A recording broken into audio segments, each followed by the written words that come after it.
C'est un réel plaisir pour moi de vous retrouver dans cette session d'information sur la télé totalement vôtre, mesdames et messieurs, les titres. Sur proposition du ministre de la Santé et du Développement social, le Conseil des ministres du mercredi 14 février 2024 a abrogé des décrets de nomination de plusieurs directeurs des hôpitaux. Ces cadres de la santé sont incriminés dans l'affaire dite de fonds Covid. Les détails dans cette édition. Engagé dans la promotion de la bonne gouvernance, le projet d'appui à la lutte contre la corruption pour et par l'égalité des genres lance le lundi prochain la 8e édition de la Semaine de la jeunesse contre la corruption. En plus du district de Bamako, plusieurs régions seront concernées par les activités de cette semaine. Des CESCOM et des CCRF, partenaires de Zakat Foundation of America, ont été dotés d'équipements médicaux et de panneaux solaires pour renforcer la fonctionnalité de ces structures sanitaires et améliorer les services de soins en leur sein. Plus de détails dans cette édition. Voilà pour le sommaire.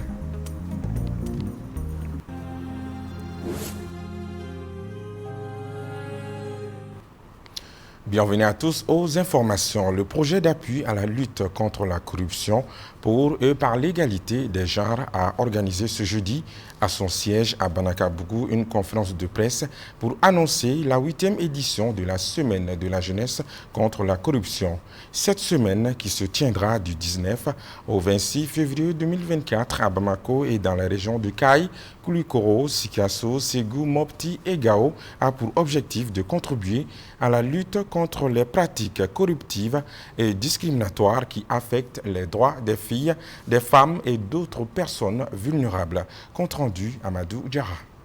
Dans le but de lutter contre les pratiques corruptives et discriminatoires qui affectent les droits des filles, des femmes et d'autres personnes vulnérables, le projet d'appui à la lutte contre la corruption pour et par l'égalité des genres, l'USEC, entend organiser la 8e édition de la Semaine de la jeunesse contre la corruption, qui se tiendra du 19 au 26 février à Bamako et dans la région de Kaï, Koulikoro, Sikasso, Ségou, Mopti et Gao. D'où cette conférence de presse. Cette 8e édition sera marquée par la présence d'observateurs internationaux qui ont été respectivement mobilisés par notre chef partenaire de l'OCLEI. Les observateurs viendront du Congo-Brazza et puis du Gabon pour prendre part à la 8e édition de la Semaine de la jeunesse contre la corruption. Plusieurs activités sont prévues à cette 8e édition de la Semaine de la jeunesse contre la corruption. Il y a 5 grands thèmes qui vont être développés, notamment le rôle des jeunes dans la lutte contre la corruption, le rôle des femmes dans la lutte contre la corruption, les causes de la corruption et les conséquences de la corruption sur les jeunes et les femmes. Cette rencontre avec la presse a également permis au directeur pays de l'USEC de faire un regard sur la lutte contre la corruption au Mali. Moi, je dis que la société malienne à ce niveau-là, seulement au niveau des prises de conscience, elle évolue. Et il y a des gens de plus en plus engagés, des jeunes de plus en plus engagés qui militent. Moi, je suis assez content de l'évolution des choses que j'ai vues au Mali et je pense qu'on a raison d'espérer. L'un des objectifs de cette 8e édition est aussi de sensibiliser à travers des conférences débats, des rencontres grains et des médias, directement et indirectement. 50 000 personnes, dont au moins 50% de femmes et de filles à Bamako et dans les régions de Kaï, Koulikoro, Sikasso, Ségou, Mopti et Gao, sur la corruption et ses effets néfastes sur les femmes et filles. L'opinion publique a appris avec stupéfaction l'abrogation en Conseil des ministres du mercredi 14 février 2024 des décrets de nomination des cadres de la santé, notamment des directeurs des hôpitaux incriminés dans l'affaire dite de fonds Covid. Cela malgré le remboursement des fonds utilisés pour le paiement des primes et d'autres dépenses au moment de la lutte contre la Covid-19. Faisons le point avec Alamako Djibati. Pour certains analystes, Cette décision prise par le Conseil des ministres est synonyme d'un séisme dans le monde de la santé. La preuve au moment où certains pensaient à la fin du feuilleton judiciaire contre certains cadres du ministère de la Santé et du Développement social relatif à l'affaire du fonds Covid-19. Le Conseil des ministres du mercredi dernier a mis fin aux fonctions de ces derniers sur proposition de la tutelle. Il s'agit de Bouraima Diarra, ancien régisseur spécial auprès des Maliens de l'extérieur. Akouri Ag Itnan, ancien DG de l'INPES, Ousmane Atayer, ancien DG de l'hôpital du Mali, Abdoulaye Sanogo, DG CHU Gabriel Touré, Ilo Beladjal, ancien DG du Pongé, Mounirou Babi, DG du Conseil de recherche et de lutte contre la drépanocytose. Il y a également Ousmane Faye, DG hôpital dermatologie, Al-Mustafa Ouattara, ancien DG de l'hôpital de Kati, Moussa Koulibaly, ancien DG de l'hôpital de Ségou, Dad Ben Sidi Ben Bouye Haïdara, DG de l'hôpital de Sikasso et Nantan Sogoba, comptable matière hôpital de Sikasso. Beaucoup avaient cru à la fin de cette affaire suite au remboursement et à la libération des cadres concernés par la justice. Le Conseil national de l'ordre des médecins avait même félicité la justice pour avoir traité l'affaire avec professionnalisme suite à la liberté accordée aux personnes accusées dans cette affaire. Depuis la prise de la décision, pour le moment, aucun communiqué n'a été publié de la part du Conseil national des médecins, organe de défense des médecins au Mali. Dans les structures de santé également, aucun mot, sachant que les agents sont sommés de rembourser les primes perçues dont le montant pour certains agents avoisine 500 000 francs CFA. Dans le cadre de son programme Santé et Bien-être, Zakat Foundation of America a procédé à une remise de dons à ses CSCOM et CCF partenaires. Composés d'équipements médicaux et de panneaux solaires, ce don vise à renforcer la fonctionnalité de ces structures sanitaires à travers leur électrification et leur dotation en motos de 2 et de 3 roues. C'était ce vendredi au siège de la Fondation. Adam Tangra Mantala Ouattara pour le compte-rendu. L'une des préoccupations majeures de Zakat Foundation of America est l'accès des femmes et des enfants aux services sociaux de base. Pour faire face à cette préoccupation, la Fondation a procédé à une remise des dons à ses structures de santé partenaires. Financés à hauteur de 29 millions de francs CFA, ces dons sont composés de... Vous avez des médicaments, vous avez aussi des équipements matériels pour les centres de santé et pour le bon fonctionnement de nos centres de santé et partenaires, nous avons fait des installations de panneaux solaires pour qu'ils puissent avoir une autonomie sur ce domaine-là. Donc aussi en discussion et en relation, en négociation avec ces centres de santé, nous avons vu qu'il y avait un besoin de booster la stratégie avancée pour qu'ils aillent vers les bénéficiaires. Et c'est dans ce cadre-là aussi que nous avons donné du matériel roulant. Reçu des mains de la représentante des Zakat Foundation of America au Mali, le porte-parole des bénéficiaires a rassuré le donateur d'en faire bon usage. Aujourd'hui, c'est le lieu pour dire à ces populations que désormais les problèmes seront résolus en ce qui concerne le transport et que les ASACO également devront mettre tout en œuvre pour que ces motos tricycliques puissent être utilisées à bon escient. Et je n'en doute pas que notre ASACO le fera. Le représentant du ministre de la Santé et du Développement social a remercié la Fondation pour son engagement auprès du gouvernement malien. La Fondation Zakat pour vraiment ces dons très appréciables. Le don composé de matériel logistique, de matériels médicaux, de panneaux solaires. Ces matériels-là vont vraiment contribuer à l'amélioration de la qualité des services au niveau de nos structures de santé, les structures de santé qui ont bénéficié de ces matériels. Depuis plus de 10 ans, Zakat Foundation of America mène plusieurs activités d'assistance humanitaire au Mali et entend poursuivre la même dynamique. Parlons à présent de la visite du ministre de la Santé et du Développement social à Tombouctou. En plus de dons de vivres aux couches vulnérables de la cité des 333 saints, Assa Badialo Touré a remis un nouveau scanner à l'hôpital régional de Tombouctou. Ce nouvel appareil permettra de réduire les évacuations des malades pour des examens de radiographie. C'était ce jeudi 15 février 2024. Écoutons à présent le colonel Assa Badialo Touré au micro de notre correspondant Boubacar Dité depuis Tombouctou pour en savoir plus. Aux populations de Tombouctou, je dirais, en ce qui concerne la santé, aujourd'hui, c'est un nouveau tournant pour Tombouctou, puisque Tombouctou aura son scanner multidimensionnel. Ce scanner, Tombouctou n'aura plus besoin d'aller à Mopti ou à Bamako pour aller faire le scanner. Alhamdoulilah, les patients pourront se faire diagnostiquer ici et se faire traiter ici. On en profitera pour voir les structures de santé et voir ce qui marche et ce qui ne marche pas et apporter toutes les améliorations qu'il faut. Et on en profite ce matin pour distribuer 500 kits aux populations de Tombouctou. Aussi bien Tombouctou que Tiré, Niafungé, Gourmaranos et Gourdam.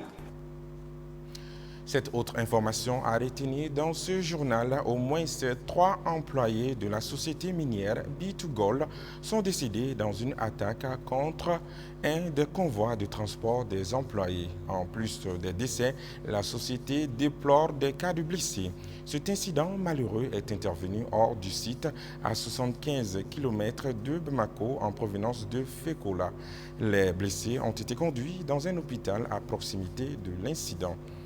La Croix-Rouge malienne a procédé ce vendredi à la remise des kits d'assainissement d'hygiène à certains regroupements et associations et à la distribution de moustiquaires aux personnes déplacées internes des sites de Faladje et du centre Mabilé à Sorunko et à la prison de Bolé. Cette donation s'inscrit dans le cadre de son projet d'appui aux activités communautaires de lutte contre les maladies de dengue et de Zika dans les communes du district de Bamako et dans le district de Kaya. Le compte-rendu est signé Bakari MCDB.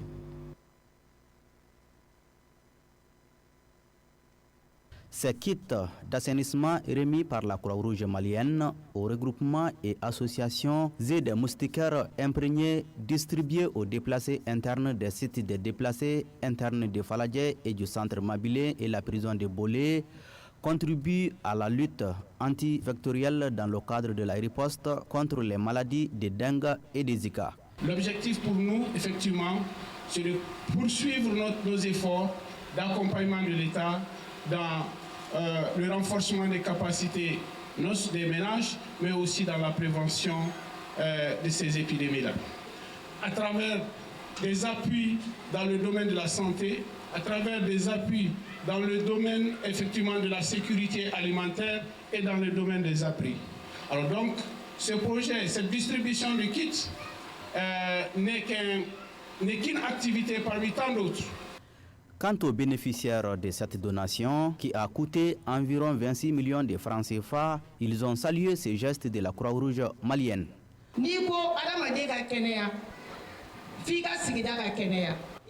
L'assainissement de notre cadre de vie et le respect des mesures d'hygiène sont importants dans la promotion de la santé. Avec ces équipements, nous pourrons mieux contribuer à la prévention de ces épidémies. Nous sommes très contents pour cette donation de la Croix-Rouge malienne. Le représentant du ministre de la Santé, tout en saluant les efforts de la Croix-Rouge malienne, a invité les bénéficiaires à faire un bon usage de ces équipements.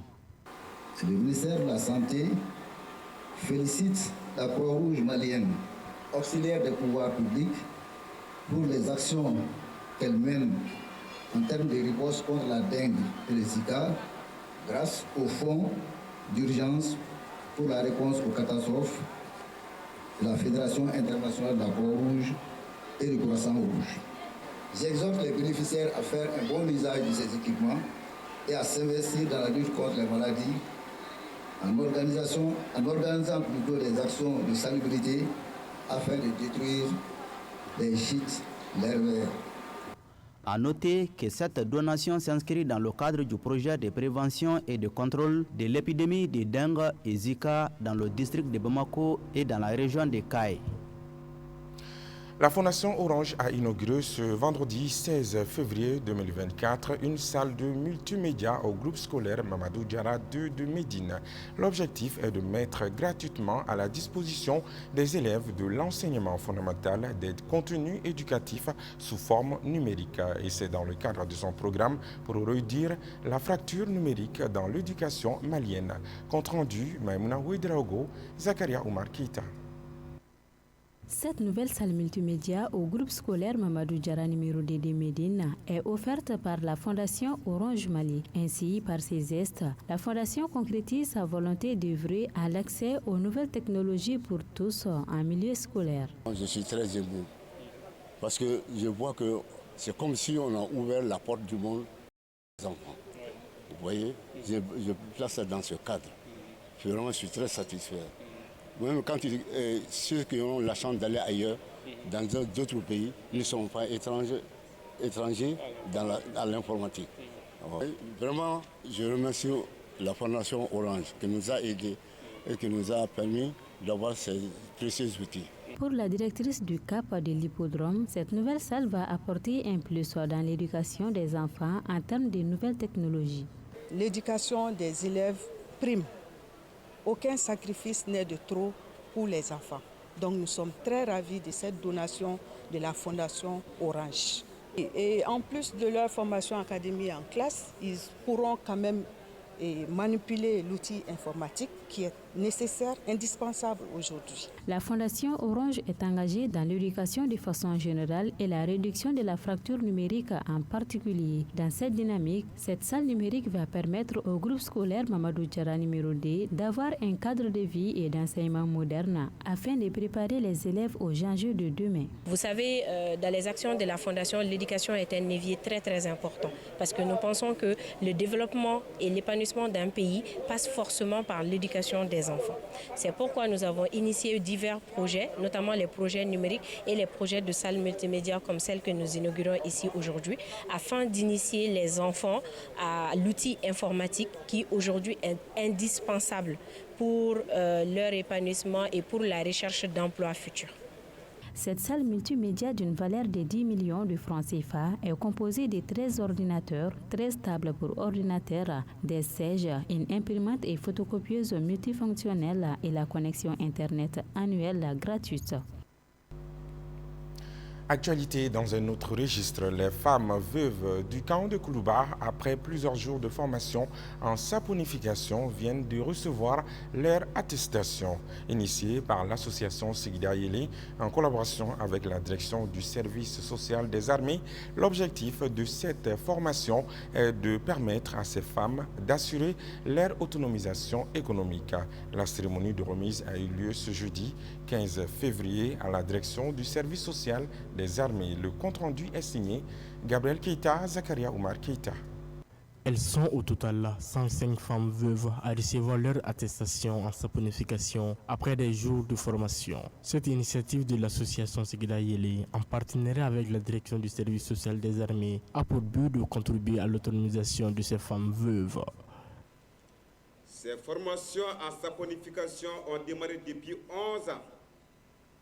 Et à ce jour, nous pouvons être fiers de dire que plus de milliers de personnes ont reçu ces formations, leur permettant de mener une activité génératrice de revenus pour le bonheur et le bien-être de leur famille au sens large du terme.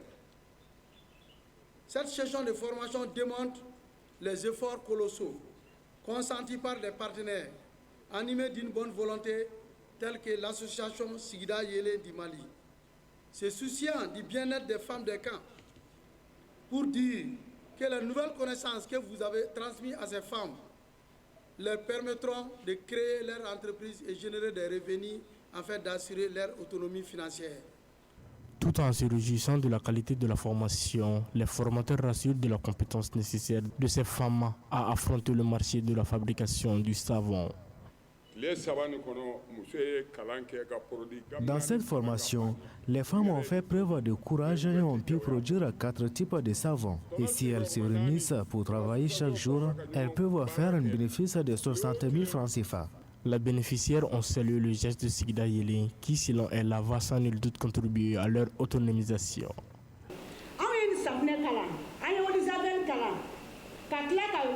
Nous avons pu produire plusieurs types de savons. C'est la preuve que nous avons été bien formés. Mais maintenant, nous avons besoin de matériel pour mettre en pratique ce que nous avons appris. On exhorte le directeur du service social des armées et ses partenaires à nous venir en aide.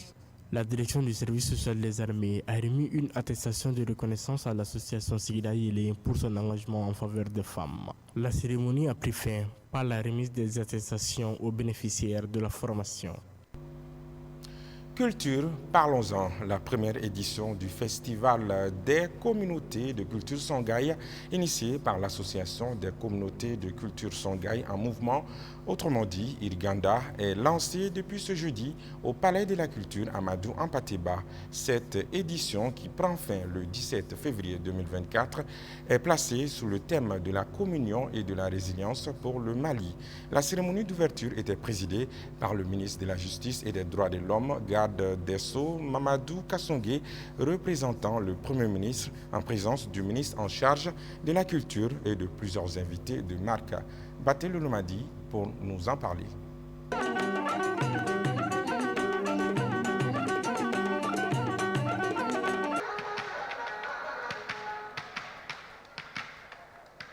Ce festival vise à promouvoir et célébrer la recherche de la culture songhai en mettant en valeur leur patrimoine artistique, musical, culinaire et traditionnel. Il offre également une plateforme d'échange et de dialogue entre les différentes communautés songhai, favorisant ainsi la compréhension mutuelle et la solidarité. Ce festival, plus qu'un simple rendez-vous festif et ludique, est surtout pensé pour faire entendre le message de nos communautés, celui de l'engagement pour le Mali, de la résilience et la détermination à préserver notre édifice commun, à protéger nos terroirs. Pendant ces 3 jours, nous aurons à cœur de démontrer que nous sommes en vie, nous sommes debout à travers la richesse de notre artisanat, de notre gastronomie et de notre langue. Les participants ont pu découvrir et apprécier la diversité de la culture songhai à travers les différentes activités. Le 7 septembre 2023, tout le matin, boum, boum, boum, des populations maliennes exaspérément endeuillées. Malheur aux irréductibles criminels de guerre. C'est fini. C'est fini. Une initiative saluée et encouragée par les parrains. Me considérant comme fervente ambassadrice de la culture africaine en général et celle de la culture songhai en particulier, je m'engage à soutenir toutes les initiatives visant à promouvoir la culture comme un vecteur de paix et de cohésion sociale. Il est crucial de préserver nos traditions, nos valeurs et notre identité, promouvoir le respect mutuel. Ce festival revêt une importance particulière dans le contexte actuel malien. En plus de renforcer l'identité culturelle songhai, il contribue à la promotion de la réconciliation et la cohésion sociale entre les communautés songhai. Le Festival des communautés de culture songhai se propose de magnifier et faire connaître cette culture qui demeure incontestablement la plus grande école de connaissance de soi pour chaque membre de la société. Communion et résilience pour le Mali. Le choix de ce thème démontre que vous exprimez les ressentis vécus dans l'air chair par les populations face au fléau du terrorisme. Oui, les Fakohoi et les Wigila font partie de la mosaïque culinaire nationale.